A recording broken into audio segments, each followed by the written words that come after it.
My sister stole my late wife's custom wedding ring to propose to her boyfriend, and my parents told me to just let her have it. My wife, Sarah, passed away 3 years ago. Before she died, I spent months working with a jeweler to design a ring that was entirely unique to her. It had a rare sapphire center stone surrounded by diamonds from her grandmother's necklace. We had saved up for years just to afford it. It wasn't just expensive, it was a physical piece of her memory.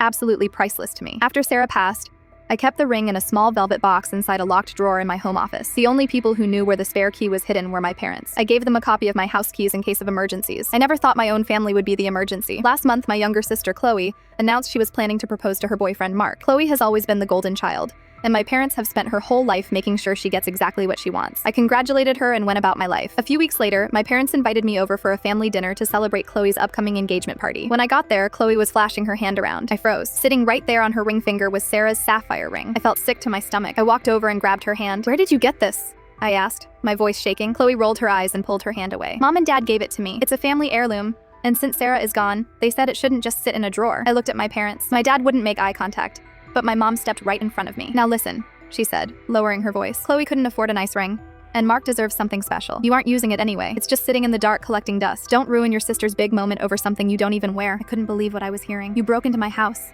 I said. "You stole my dead wife's ring." "We didn't steal it," my dad muttered. "We repurposed it." I didn't yell. I didn't scream. I just pulled out my phone, stepped into the hallway, and dialed the police. I reported a grand larceny. When I walked back into the dining room, I told them the cops were on their way. They had two choices: hand over the ring right now, or explain to the officers why they committed a felony. Chloe started sobbing, saying I was ruining her life. My mom called me a monster, but when they realized I was completely serious, Chloe practically threw the ring at my chest. I caught it, turned around, and walked out without saying another word. The next day, I changed all the locks on my house. I installed a security system and put the ring inside a bank safety deposit box. My parents blew up my phone for weeks, leaving voicemails about how family is supposed to share and how I embarrassed them. I didn't reply to a single one. I realized then that they never respected my grief, only what they could take from it. Mark eventually found out the truth about the family heirloom. He broke off the engagement 2 weeks later. My mom texted me blaming me for Chloe's broken heart.